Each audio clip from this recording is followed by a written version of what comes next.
What's up everyone, Trent here from the Fortress. I'm about to break down the first trailer for Spider-Man Far From Home. Now, if I have missed anything or are there any little Easter eggs that may have gone past my watchful nerdy eyes, please let us know in the comments below and list your theories of what's going to happen in the movie. We love having a discussion with you and hearing your thoughts. Let's not waste any more time. Let's get to it. Damn, I love that suit.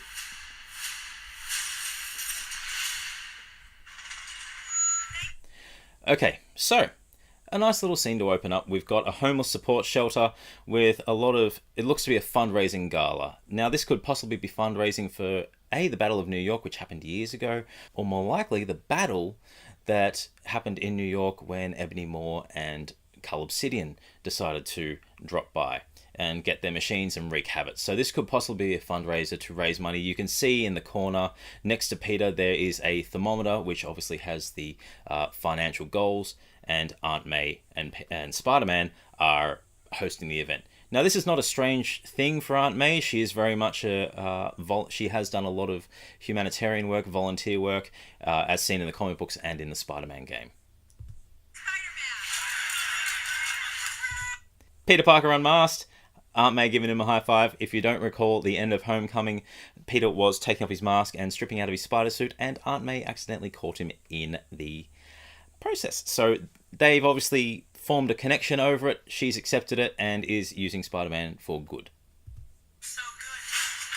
Hey, sorry I'm late. Alright, now we have Happy Hogan, Iron Man's assistant, with a huge check for $500 million. Now, the next scene is interesting.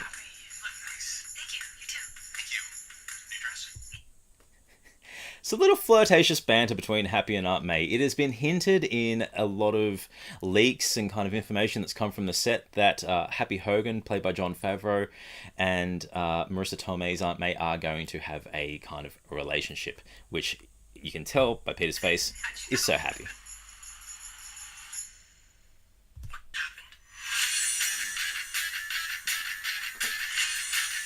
Okay, so we're in Peter's apartment. It does look different to his apartment in Homecoming, so whether he's had to up and move with Aunt May because of the damage done in the Battle of New York in Queens, that is open for discussion because the window placement's different and there are boxes around, but I'm not overly looking into that too much. There is something that is going to be coming up to do with that briefcase on the bed, though. But before we get to that, we've got the bodega that was blown up in Spider-Man Homecoming, and as you can see, up the very top of the shelves, there are newspaper clippings of Spidey and the owner. So obviously it's been rebuilt, business is good, business is booming, and he's using it as kind of a Spider-Man was here marketing thing and being proud that Spidey's from the neighborhood.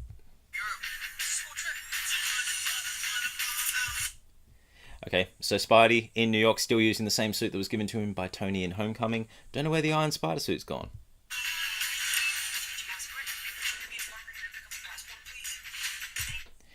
Now, what's really interesting about this passport? Everything's there. Peter Parker, the Benjamin's not there, but the 10th of August is revealed to be his birth date. But the 10th of August also has other significance in that it is the first time Amazing Fantasy 15 debuted on shelves in 1962, the 10th of August. So a nice little tidbit there. And interestingly, the date of issues and date of expiries don't have any kind of years next to them as to when they're expiring. So who knows? Now it's interesting. May has said to pack his suit, but as you can tell, Peter just wants to have a trip without having to worry about superheroics. I just want to go on my trip with my friend. Europe doesn't really need a friendly neighborhood Spider-Man. And you can see there, the initials BFP stand for Benjamin Parker. The F is not chronological, but Ben Parker is based off the American Benjamin Franklin, so it's more likely it's going to spell Benjamin Franklin Parker.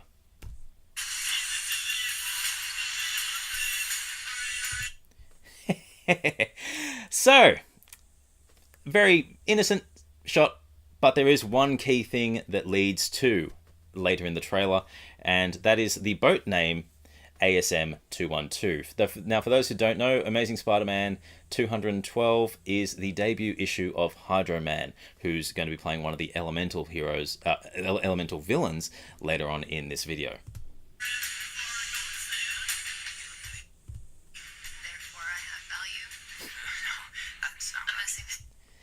So we got Michelle back as MJ, not Mary Jane as everyone wants, but they've gone for a lot of liberties in the MCU so far, and Zendaya is a really good character.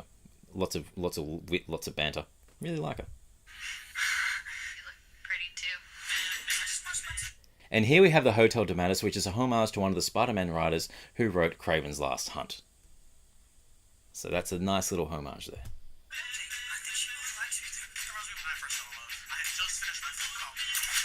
Uh-oh. So nice to finally meet you, Spider-Man. So we got Nick Fury. He did do the dissolve and everything with the snap in Infinity War. He obviously comes back in Endgame. Or does he?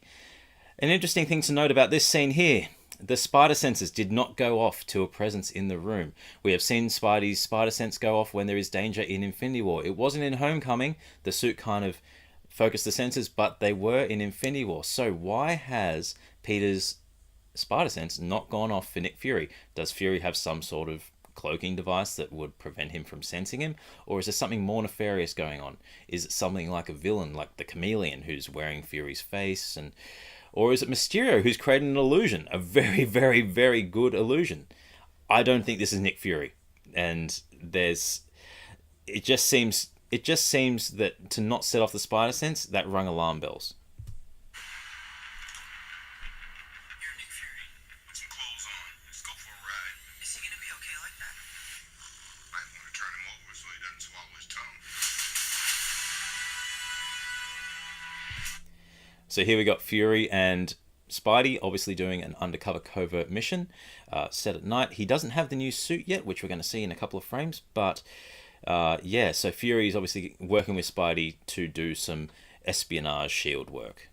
Nick Fury just hijacked our summer vacation. Awesome. All right, now we got London Bridge burning down, or is it falling down? I think it's falling down, but it's burning down and possibly falling down. Lots of bright red lights and smoke bellowing, and Spidey is in his new suit that we've seen from the behind the scenes footage. Don't know who this could possibly be.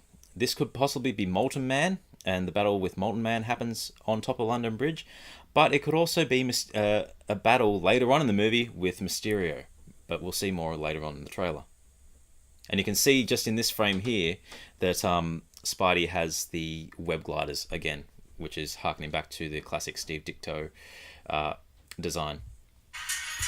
And there's a better look at it. Still got the lenses that open and shut, and God, it looks like a great suit. It's kind of actually got something. The web shooters on his arm are very, very similar to the gauntlets that are on the Superior Spider-Man suit. And it's got that kind of color scheme as well. So interesting. It will be interesting to see if Fury says this is a superior suit. All right, and my favorite baddie, the Sandman, or what looks to be the Sandman, with Nick Fury and another agent, which could possibly be Colby Smulders, going up against the monstrosity. Flint Marko, he was the villain in Spider-Man 3, for those who don't remember, who had a very compelling story arc. I don't think he's going to play a huge role in here. There's also been rumors that this character is Moses Magnum, which is a character that is also a Spidey villain, and he has the powers of the Earth. He's able to make seismic quakes. But this doesn't seem like that would be his moveset. There are rumored to be 4 elementals. We only get shown 3 in this trailer, and Sandman is the first one we see, and he's obviously representing ground.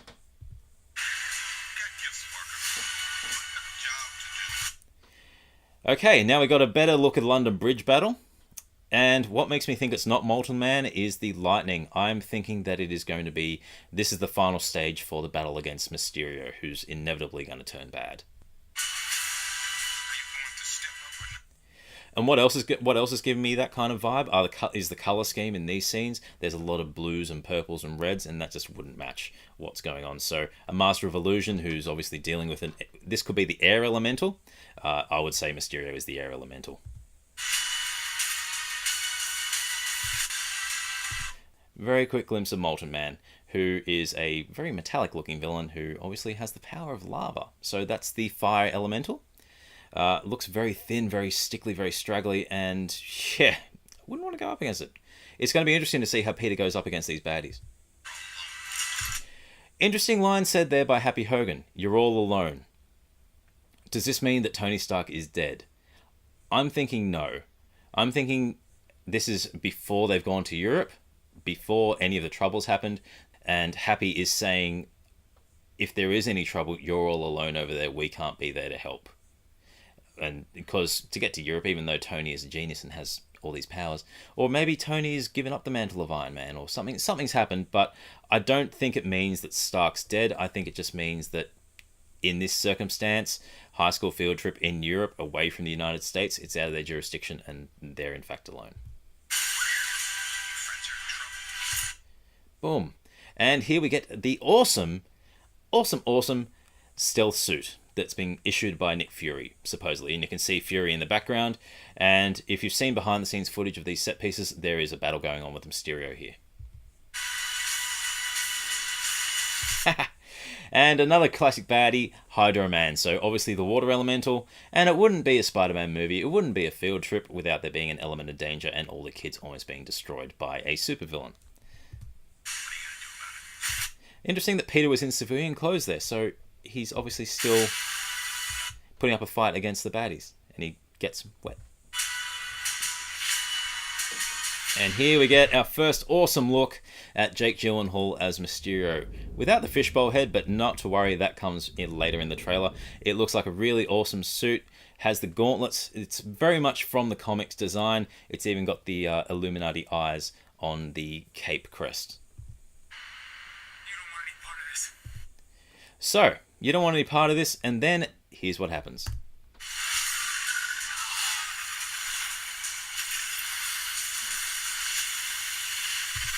Mysterio going up against Hydro Man. So, Mysterio is introducing himself with Fishbowl here as a superhero, sorry, not a supervillain. Now, who knows where that's seen before? That could be clever editing where he says you don't want any part of this. Is he attacking Hydro Man here, or is he attacking Peter? He kind of looks a little bit disheveled with some wet hair, but who knows? He is meant to be working with Nick Fury and S.H.I.E.L.D., which also makes me think that the fact he's working with Nick Fury and S.H.I.E.L.D. means that he could be creating illusions that either create these elementals. They may not even be actual proper villains. They could just be really, really awesome illusions that Mysterio's created because his power is based in illusion. And I have a feeling Mysterio's playing S.H.I.E.L.D., playing Fury, even if he's not actually creating an illusion that Fury is there for his own purposes. And yeah, so we get a really good look at the fishbowl there. Can't really see his face in it, so how they're going to do that effect, I don't know. But yeah, Mysterio against Hydro Man playing the hero at the start, which makes me think that battle on London Bridge, based on the cloud and everything, even though it is green here, I think that he's created an illusion on London Bridge, and then that's going to be the showdown for the final battle.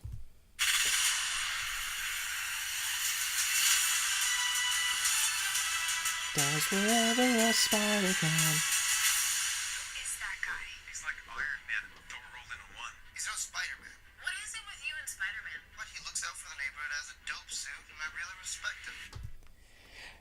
So, once again, we've got Flash Thompson, who's not the traditional jock as he is in the comics or any of the TV series, but he's still fanboying over Spider-Man. He's a Spider-Man fanboy, he always has been, he always will be, and he loves Spidey.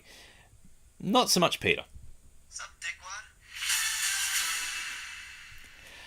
So yeah, that's it for the trailer. If there's anything I missed, please let me know down in the comments below. I love having discussions with you guys and hearing your fan theories as well. Do you agree with my theory about the London Bridge being Mysterio's final battle? But yeah, follow our handles at Fortress Nerds. Keep up to date with the nerdy content. Listen to our podcast where we discuss all the news and nerdy stuff of the week with my partner Julia. And yeah, subscribe to the channel, and you're watching The Fortress.